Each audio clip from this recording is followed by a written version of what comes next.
తెలంగాణలో త్వరలో 3 రాజ్యసభ స్థానాలు ఖాళీ అవుతున్నాయి. ఈ నేపథ్యంలో కాంగ్రెస్ అభ్యర్థులపై ఆసక్తికర చర్చ సాగుతుంది. ఏఐసీసీ అగ్రనేత సోనియా గాంధీని తెలంగాణ నుంచి రాజ్యసభకు పంపించాలని టీపీసీసీలో చర్చ జరుగుతుందని సమాచారం.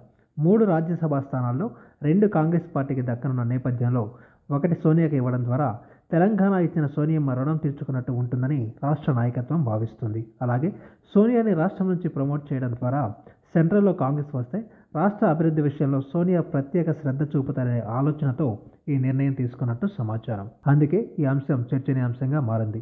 రాజ్యసభ స్థానాలతో పాటు రాష్ట్ర శాసనమండలిలో ఖాళీ అవుతున్న సీట్లపై కూడా కాంగ్రెస్ పెద్దలు ఫోకస్ చేస్తున్నారు. మార్చి నాటికి 2 రాజ్యసభ స్థానాలతో పాటు గవర్నర్ కోటాలో 2 ఎమ్మెల్సీ సీట్లు, 1 గ్రాడ్యుయేట్, స్థానిక సంస్థల కోటా ఎమ్మెల్సీ సీట్లు ఖాళీ కానున్నాయి. ఇక సోనియా గాంధీ లోక్సభ ఎన్నికల్లో తెలంగాణ నుంచి పోటీ చేయాలని, లేదంటే తెలంగాణ నుంచి రాజ్యసభకు ఎంపిక చేయాలని కోరుతూ టీపీసీసీ రాజకీయ వ్యవహారాల కమిటీ తీర్మానం చేసి అధిష్టానానికి పంపింది. సోనియా ప్రత్యక్ష ఎన్నికలకు సిద్ధంగా ఉంటే ఉత్తరప్రదేశ్లోని రాయ్బరేలీలో పోటీ చేసే అవకాశం ఉందని, అక్కడ ప్రియాంక గాంధీని పోటీకి పెడితే సోనియా తెలంగాణకి మారవచ్చని గాంధీ భవన్ వర్గాలు చెప్తున్నాయి.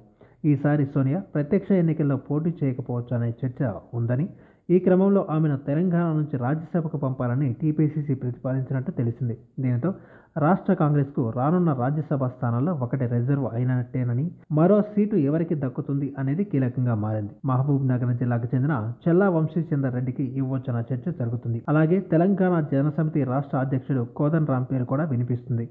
ఆయనను రాష్ట్ర స్థాయిలో పదవి ఇవ్వనున్నట్టు ప్రచారం సాగుతుంది. ఒకవేళ అలా కుదరని పక్షంలో రాజ్యసభకు ఎంపిక చేసే ఛాన్స్ ఉన్నట్టు తెలుస్తుంది. అలాగే గవర్నర్ కోట ఎమ్మెల్సీ సీట్ల కోసం కూడా పోటీ నెలకొంది. ఎన్నికల ముందు హామీ ఇచ్చిన మేరకు టీజేఎస్, సిపిఐ నేతలకు ఎమ్మెల్సీ సీట్లు ఇవ్వాల్సి ఉంది. మరోవైపు కాంగ్రెస్ పార్టీ నేతలు కొంతమంది గత అసెంబ్లీ ఎన్నికల్లో సీట్లు త్యాగం చేశారు.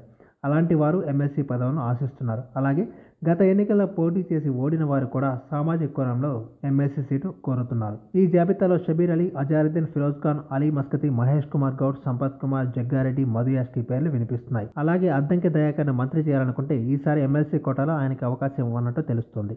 ఈ వీడియో మీకు నచ్చినట్టయితే లైక్ చేయండి, షేర్ చేయండి, కమెంట్ చేయండి, సబ్స్క్రైబ్ చేయండి.